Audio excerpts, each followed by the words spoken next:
आप देख रहे हैं अमेज नाउ।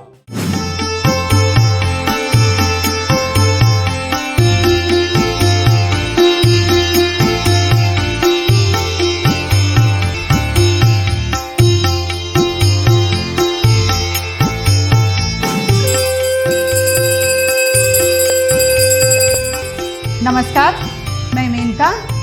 अमेज नाउ परिवार की तरफ से आप सभी को नागपंचमी की ढेर सारी शुभकामनाएं।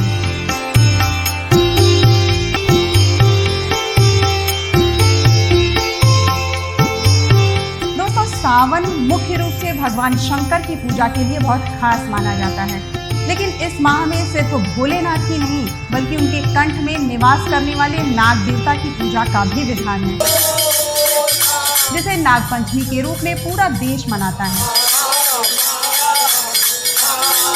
सावन मास के शुक्ल पक्ष की पंचमी तिथि को नागपंचमी मनाई जाती है। मान्यता के अनुसार पंचमी के दिन नाग देवता की पूजा करने से विशेष फल की प्राप्ति होती है।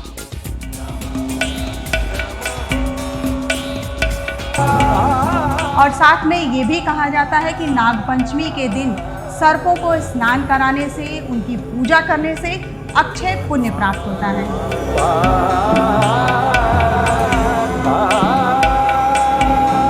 दोस्तों, ज्योतिष के अनुसार पंचमी तिथि के स्वामी नाग हैं। ऐसे में इस दिन अष्ट नागों की पूजा जो है वो प्रधान रूप से की जाती है। नागों के नाम अनंत, वासुकी, महापद्म, तक्षक, कुलीर, करकट और शंख हैं। इस दिन भक्तजन पूजन के लिए नाग देवता के मंदिर या फिर शिव मंदिर जाकर नाग की प्रतिमा पर दूध और जल से अभिषेक करते हैं, धूप दीप जलाते हैं और नाग देवता से सुख, समृद्धि, धन, धान्य और अच्छे स्वास्थ्य की प्रार्थना करते हैं।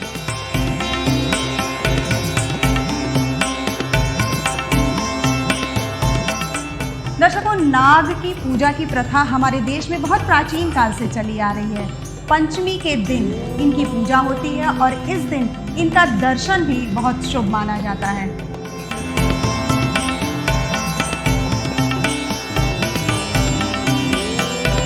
घर के द्वार पर गोबर से नाग की प्रतिमा बनाकर दूध और धान के लावे से पूजा की जाती है। कहा जाता है कि इससे घर में धन और धन की प्राप्ति होती है और साथ ही सर्प दंश का डर भी दूर होता है।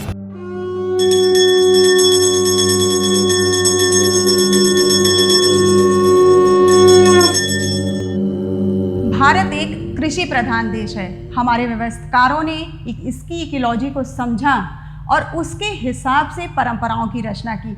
उसी परंपरा के तहत हमारे यहाँ पेड़ पौधे, पशु पक्षी की पूजा का प्रावधान है और इसी के चलते नागपंचमी के दिन नागों की पूजा की जाती है। दरअसल सांप इंसान के शत्रु नहीं बल्कि वो मित्र हैं। इसी को बताने के लिए ये महापर्व मनाया जाता है। सांप हमारे खेतों की रक्षा करते हैं क्योंकि फसलों को नुकसान पहुंचाने वाले चूहे और कीड़ों को ये खा जाते हैं।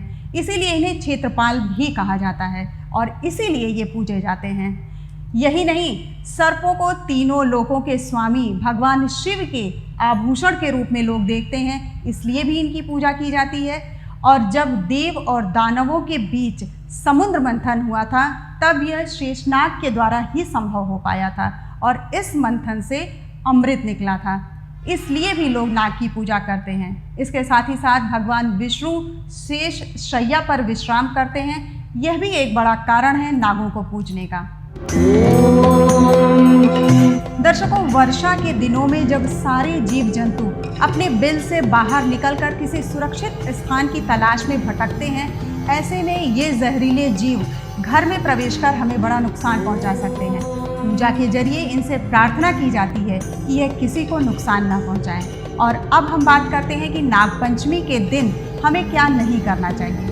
देखिए, बहुत से लोग ऐसे हैं जो नागों को दूध पिलाते हैं। ऐसा नहीं करना चाहिए क्योंकि कहा जाता है कि नाग को दूध पिलाने से उनकी मौत हो जाती है। इसके साथ ही साथ आज के दिन मिट्टी की खुदाई भी पूरी तरह से प्रतिबंधित है। ये मान्यता है कि नाग देवता की पूजा करने से, रुद्राभिषेक करने से भगवान भोलेनाथ भी प्रसन्न होते हैं और आपको मनचाहा वरदान देते हैं।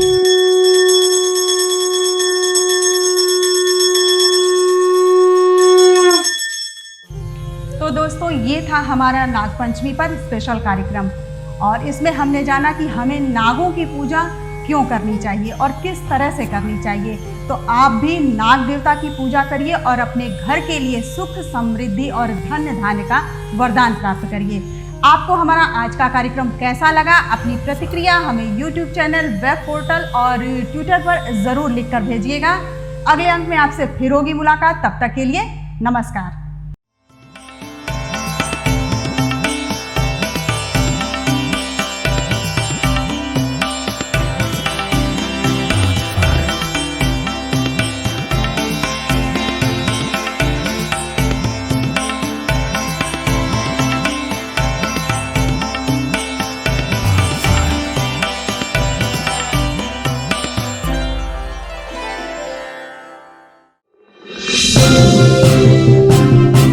आप देख रहे हैं अमेज नाउ।